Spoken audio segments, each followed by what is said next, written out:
Sa pool na naman si Bangag, mga kababayan, dito sa bagong pahayag ni VP Sara Duterte. Dahil parang sampal sa kanya, mga kababayan Dahil sa likod, mga kababayan, ng limitadong pondo ni VP Sara Duterte, ay nagagawa pa rin niya ang kanyang trabaho. Excelente, mga kababayan. Malaking malaki ang contrast, mga kababayan, kung ikumpara mo kay Bangag.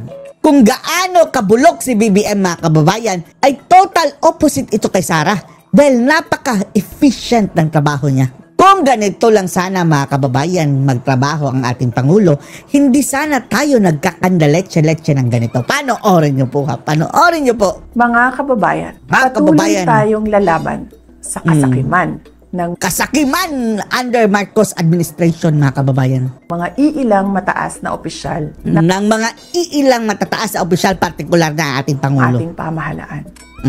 Special mention Bangag na ipapakita sa inyo na ang tanggapan ng pangalawang Pangulo ay mahalaga sa amin ang pagkakaroon ng plano, mahusay na implementasyon ng proyekto, paglaban sa korupsyon, at tapang at malasakit. Wala lahat niyan si BBM, mga kababayan. Wala lahat niyan. Unfortunately, wala. Para magkaroon ng kapayapaan at kaunlaran sa ating bayan. Patuloy po tayo maging matatag sa mga hamon ng krisis. At patuloy na maging mapagmahal sa ating bayan. Mapagmahal sa ating bayan. Itong Marcos ngayon, mga kababayan, may pagmamahal ba ito sa ating bayan?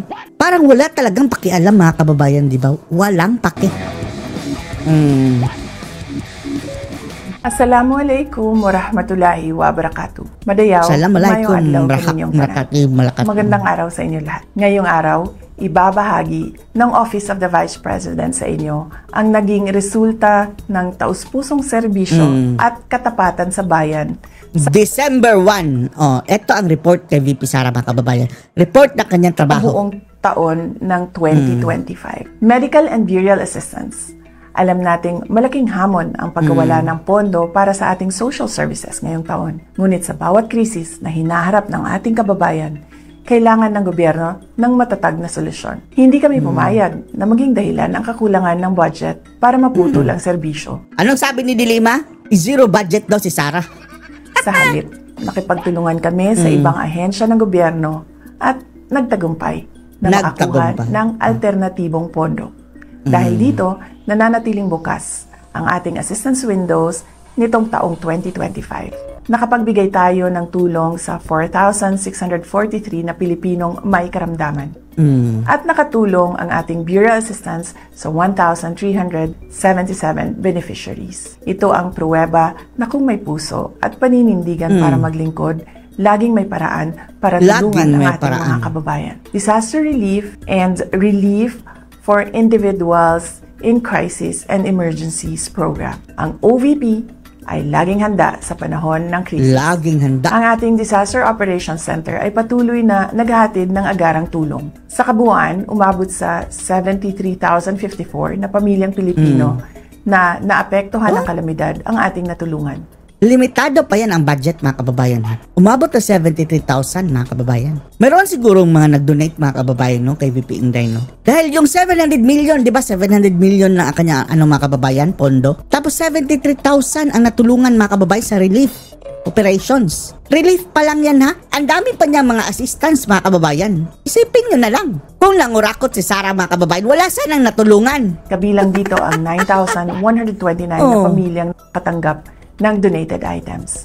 As part of our rapid response to the 6.9 magnitude earthquake in Cebu and the Mount Canlaon eruption, OVP distributed 2,514 bags of 25 kilo rice. Kamakailan, personal kong pinangasiwaan ang relief operations sa Negros Occidental at Cebu para sa mga pamilyang sinalanta ng magkasunod na bagyong Tino at Uwan. Hindi rin natin kinalimutan ang ating mga bayaning frontliners at rescuers. Ang Kalusugan Food Truck ay nakapagpakain ng 1,866 na volunteers, rescuers at frontliners. Sa pamamagitan ng ating rice program, nakapaghatid tayo ng kabuang 56,575 bags of rice. Hindi ha, Ang sarap kaya ng rice niya, mga kababayan, VP Sara. Yung mga sinandoming. Hindi kagaya ng benteng bigas si Bangag, mga kababayan, dilaw. And essential food items sa mga response zones. Response zones. Pagbabago 1 Million Learners and Trees campaign. Ang ating pagbabago campaign ay ang ating pamumuhunan sa kinabukasan ng ating bansa. Ngayong taon, nalampasan na natin ang ating target. Nakapagtanim tayo ng higit 1 milyong puno sa buong bansa. Oh, grabe, no? Ang dami. 1 milyong puno na ang itanim ng VP Inday, mga kababayan. Kahit kalahati nun, mga kababayan, ang nag-survive. 500,000. Para ka nang gumawa ng gubat niyan, mga kababayan, jungle. Oh, si Bangag, anong itinanim, mga kababayan? Kasabaan ang itinanim. Mabilis nag-propagate, mga kababayan, dahil nagbunga na itinanim na kasamaan ni Bangag. 3 years ahead of schedule. Bilang simbolo ng dedikasyon, inakyat ng ating team sa Southern Mindanao ang Mount Apo, ang pinakamataas na bundok sa bansa, para magtanim ng tinikaran trees at markahan ang ating millionth milestone. Ang ating Million Learners campaign naman ay nakapagpamahagi na rin ng 460,272 bags. Direkta itong nakarating sa mga remote areas tulad ng Ubo-Manubo Indigenous Peoples Learners sa Kidapawan City. Magnegosyo taday. Ang pag-ahon sa kahirapan ng bawat pamilyang Pilipino ay prioridad natin. Sa Marami proyekto si Sara, mga kababayan, nakapagbigay tayo ng suporta sa kabuuang 15 groups at 2,245 aspiring entrepreneurs ngayong taon. Libreng sakay program. Ramdam natin ang bigat ng presyo at tapos, mga kababayan, nainggit si Admiral sa libre sakay ni Inday. Nagpagawa din. Gawa tayo ng labas. Sa umpisa lang, mga kababayan, tapos walang parang bihira lang lumabas ang labas. Bilihin at pamasahe. Kaya napakahalaga ng ating libreng sakay program. Ngayong taon, pinalawak pa natin ang programa kasama na ang Tacloban City, kung saan malaking tulong ito sa mga lugar, Tambaluslos. Ang libreng sakay ay nagbibigay natin sa Tambaluslos budget ng mga pamilya. Upang napakalaking mapunta ang tulong pera sa pagkain at edukasyon. Napakalaking Mula tulong. Enero hanggang Oktubre, ang ating libreng sakay buses ay nakapagsilbi sa 875,176 na commuters nationwide. Accountability and operational excellence. Ang ating determinasyon na maglingkod ay sinasabayan ng dedikasyon sa good governance at operational excellence. Dahil sa ating digitalization efforts, binigyan tayo ng special citation mula sa Development Academy of the Philippines dahil sa ating paperless challenge. Wow! Nakapag-save tayo ng mahigit 3.2 million sheets of 3.2 million na papel, mga kababayan. Ang dami na yan. Dami na yan. paper. Ito ay patunay ng ating Ilang kahoy na yan? efficiency at sa kalikasan. Ito ay bahagi ng ating araw-araw na operasyon. Mula sa mahusay na financial report ng OVP Finance Team, nakuha natin ang unqualified opinion mula sa Commission on Audit. Ang highest audit rating. Nasaan na ang sinasabi ng ilan, mga kababayan, na nangurakot si Sara? Sa audit ng COA, unmodified opinion. Nasaan na ang inyong mga sinasabi na kurakot si VP Inday? Ito ay malinaw na indikasyon ng ating transparency at fiscal integrity. Lubos po ang aming pasasalamat sa lahat ng aming mga OVP partners na binigyan natin ng isang pasidungog noong buwan ng Hunyo. Ang inyong pakikipagtulungan ay kritikal upang matagumpay naming maihatid ang napapanahon, mahusay, at makabuluhang serbisyo publiko sa ating mga kababayan. Mga kababayan, patuloy tayong lalaban sa kasakiman ng mga iilang mataas na opisyal ng ating pinakamataas sa opisyal ng gobyerno ng ating pamahalaan. At ang kanyang asawa at anak at saka pinsan. Not to mention ng tatay. Patuloy namin na ipapakita sa inyo sa West Philippine Sea na ang tanggapan ng pangalawang Pangulo ay mahalaga sa amin ang pagkakaroon ng plano, mahusay na implementasyon ng proyekto, paglaban sa korupsyon, at tapang at malasakit para magkaroon ng kapayapaan at kaunlaran sa ating bayan. Patuloy po tayo maging matatag sa mga hamon ng krisis at patuloy na maging mapagmahal sa ating bayan. Gikan sa tibuok opisina sa Vice Presidente. From the Office of the Vice President, Hinaot mi sa inyong malipayong pagsaulog sa Pasko. we wish you a Happy New Year. Ug Ay, kasadya Merry sa Christmas inyong bagong and a Happy tuig. New Year. Mahalin Yan ang natin sinabi ang niya. Pilipinas para sa Diyos sa bayan at sa bawat pamilyang Pilipino. Pilipino. Shukran! Politika pa rin at realities ang magdidictate kung palalabasin si Tatay Digong. Oh, eto mga kababayan, eto. Pakinggan natin ang explanation ni Atty. Harry Roque, mga kababayan, ha. Kaya etong ITP ngayon, mga kababayan, ICC, mukhang ginagang up talaga, mga kababayan, si Tatay Digong. Dahil unang-una, mga kababayan, kung maaabsuelto na si Tatay Digong, wala na silang mga kababayan, active case. Ano na yan? Samantalang kung itutuloy nila, mga kababayan, ang kaso, 8 years, mga kababayan, silang mag-gold rush. Tuloy-tuloy ang pondo. Kaya lutong Marcos, lutong Macau, lutong Makoy itong ICC, mga kababayan.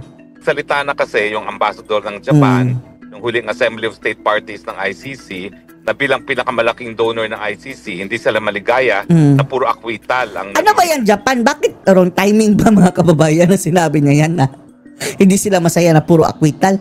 desisyon ng hukuman. So hindi na ako nagtataka na talagang Ambasador, pinupuruan nila ngayon si Tatay ambasador Digong. kasi yun ng Japan, mga kababayan, hindi prime minister, ha. Ambasador lang. At bukod pa dyan, alam naman natin na under pressure ang ICC dahil Sinabi niya, bakit ito ICC puro na lang acquittal? Oh, hindi tuloy ma-acquit si Tatay Digong, baka nadala ng pressure, mga kababayan. Pero isang anggulo lang yan, mga kababayan. Ang malakas talaga na anggulo dito para hindi siya mabigyan ng interim release. Itong mga kababayan. Itong kapag na-acquit ito si Tatay Digong, wala nang trabaho. Wala na silang gagawin, wala na silang funding din. Ang taga-ICC, wala nang active case yung buong African Union ay nagbabanta na bibitiw sa pagiging miyembro ng ICC dahil ang pinupuruhan lang daw nila ay puro mga taga-Afrika. So kinailangan nila habulin din si Tatay Digong para mapatunayan na merong silang non-African na hinahabol. At syempre, bukod pa dyan, alam natin na pag wala na si Tatay Digong, wala na silang kaso, Wala so, na. pinaglalaban din nila yung existence nila, no? Dahil kapag wala na si Tatay Digong, wala na silang mga trabaho lahat dyan sa ICC. Nagsalita po ang ICC at hindi nga nila binasura nila or hindi nila tinanggap yung kanilang apila ng kampo ni former President Rodrigo Duterte para sa interim release. Nagpaliwanag sila sa kanilang panig. Ano pong masasabi niyo po dito, attorney? Well, alam mo, malungkot ako, no? Talaga? Dahil kahit papano, Wala tayong ng gana doon, mga kababayan, yung pag-anunsyo. Kaya wala tayong mga video lately dahil nasira na ang buong linggo natin dahil dyan sa ICC na yan. darasal natin na magkaroon nga ng interim release si Tatay Digong. Pero hindi naman ako nagtataka at ang dahilan ay alam ko naman, politika pa rin at realities ang magdidictate kung palalabasin si Tatay Digong. Nagsalita na kasi yung ambassador ng Japan, yung huling Assembly of State Parties ng ICC, na bilang pinakamalaking donor ng ICC, Ano ba tong hindi sila ambassador ng maligaya Japan? na puro acquittal ang nagiging desisyon ng Ano ba to ambasador ng Japan, mga kababayan? Nakijoin ba siya sa panggigipit kay Tatay Digong? hukuman. So hindi na ako nagtataka na talagang pinupuruhan nila ngayon si Tatay Digong. No? At bukod pa dyan, alam naman natin na under pressure ang ICC dahil yung buong African Union ay nagbabanta na bibitiw sa pagiging miyembro ng ICC dahil ang pinupuruhan lang daw nila ay puro mga taga-Afrika. So kinailangan nilang habulin din si Tatay Digong para mapatunayan. First si Tatay Digong, first Asian, mga kababayan, na dinawit dyan sa ICC. Merong silang non-African na hinahabol. At syempre, bukod pa dyan, alam natin na pag wala na si Tatay Digong, wala na silang kaso, so pinaglalaban din nila yung existence nila, no? Dahil kapag wala na si Tatay Digong, wala na silang mga trabaho lahat dyan sa ICC. Opo. After nito po, kasi apila na ito I-abolish na yan, ICC, abolish. Final decision po, attorney. Ano na po ang susunod? Latagan na po ba? Magkakaroon na po ba ng latagan ng ebidensya, yung trial proper? Wala pang pre-trial, Admar. At ang problema, mga kababayan, indefinitely suspended itong pre-trial. Ano na yan? Kung indefinitely suspended, mga kababayan, dapat palabasin muna dahil paano kung after 10 years pa magre-resume ang confirmation of charges? Po ba ang susunod, attorney? Yun nga nakakalungkot, no? Hindi pa. Confirmation of charges pa. Lang talaga yung pre-trial detention ni Tatay Digong dahil siyempre 8 buwan na siya nakakulong, hindi pa naman napapatunayan ng kahit ano, no? Hindi pa nagsisimula yung formal na proseso. Alam mo, kaya nakakalungkot, kaya merong interim release para balansehin na sa ICC, pwede kang arestohin on the basis of good grounds lamang. Wala nga mga kababayan, hindi na kailangan ng ng ebidensya para maaresto, di ba? Bintang lang.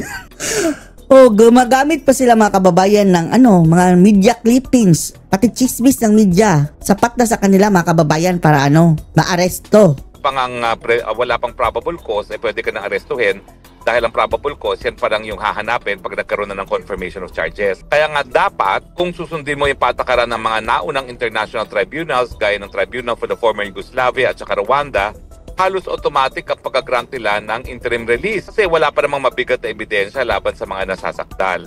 Pero dito sa ICC, iba ang naging practice ng hukuman. Talagang hindi sila nagbibigay ng interim release, no? Kapag ikaw ay akusado ng war crimes, crimes against humanity, no? But in any case, meron pang nakabinbin sa appeals chamber yung sa issue ng jurisdiction. Yun sa akin ang pinaka-importante. Dahil pag tayo... Ang problema dyan sa issue ng jurisdiction is talo din si Tatay Digong nung initial na yan kababayan. Initial na dinesisyonan. Na naig doon sa issue ng jurisdiction, ibig sabihin yan, wala nang kaso si Tatay Digong at makakauwi na.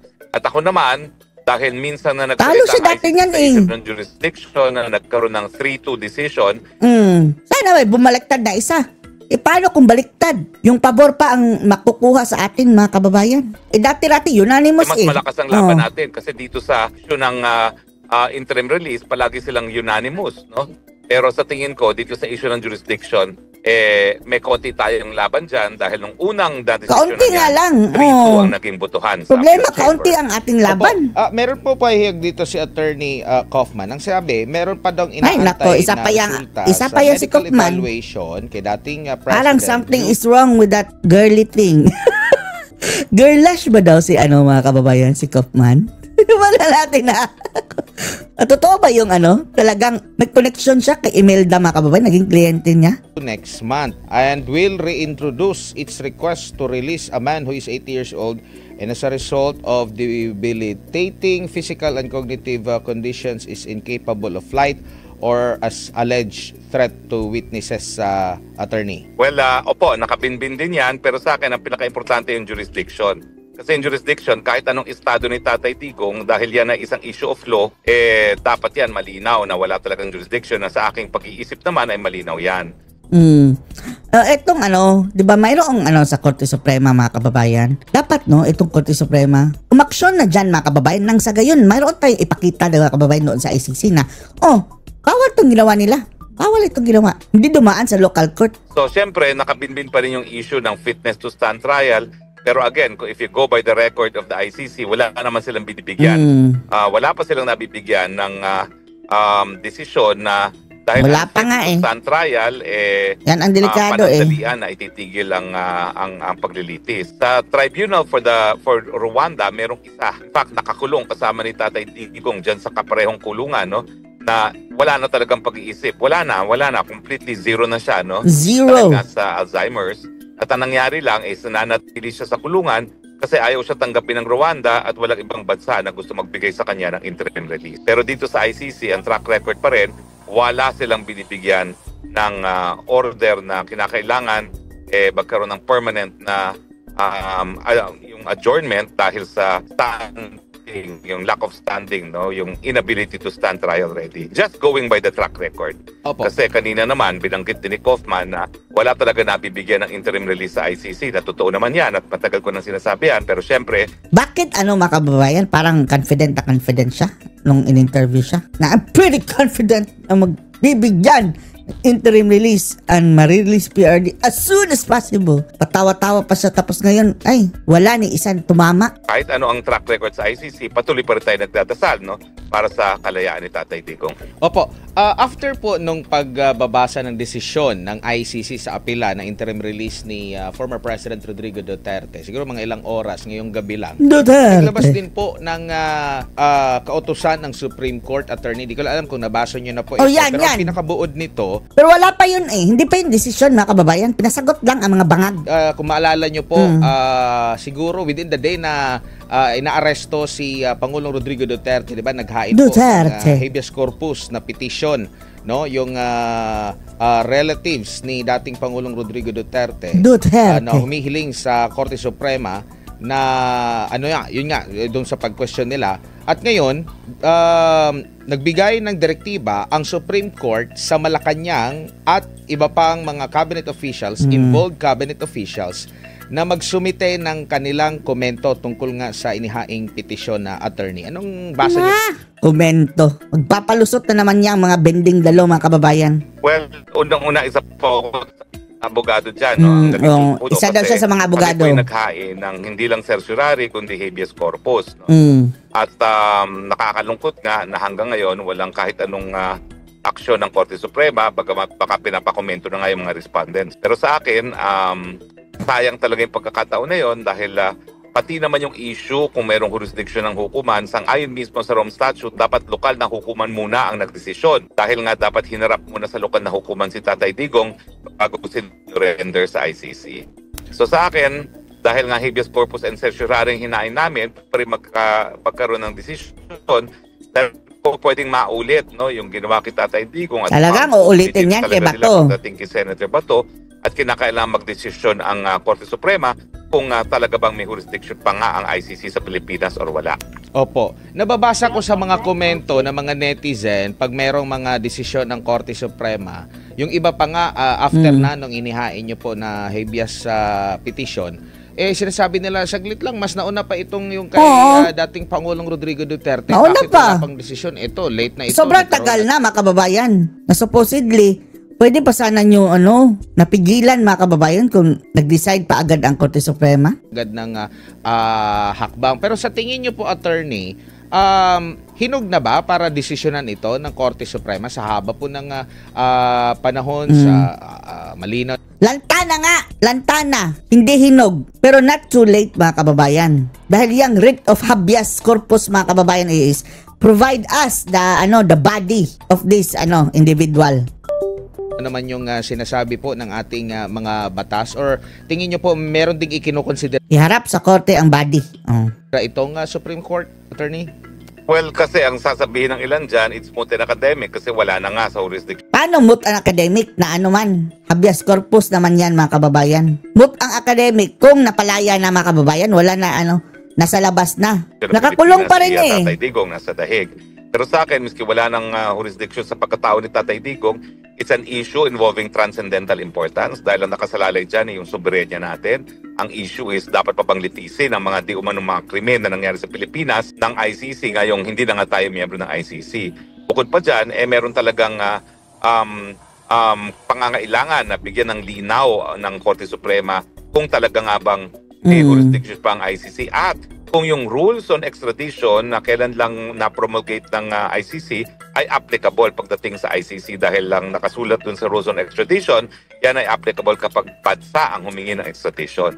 Now, itong ang ginagawa nilang mga kababayan, rason is, andun daw, nakasulat na surrender. Oo nga, surrender, pero dapat dumaan pa rin sa korte. Yan ang dapat, unahin ng Supreme Court, mga kababayan, na mali yung ginawang rason nila bangag sa paggamit, mga kababayan, ng surrender term na hindi na gumagamit, mga kababayan, hindi na pinapadaan sa korte. Napakamali. Itong for education purposes at yung is capable of repetition and yet evasive of judicial review, yan yung tatlong exception dun sa rule na kinakailangan moot ang isang controversy bago magdesisyon sa ang Korte Suprema. Pero sa tingin ko, yung tatlong exceptions, lahat yan applicable sa kaso ni Tatay Digong. Opo, Attorney, si MJ po ito. Sir, marami po nagtatanong, no? Marami rin po nag-comment. Sinabi po ng ICC na media reports, pwede ng ebidensya. Oo nga, no? Pati mga fake news ng Rappler, mga kababayan, tatanggapin. Doon ako pinaka na-shock, no? Dahil ako Shakira. Nagpa-practice dyan sa Pilipinas.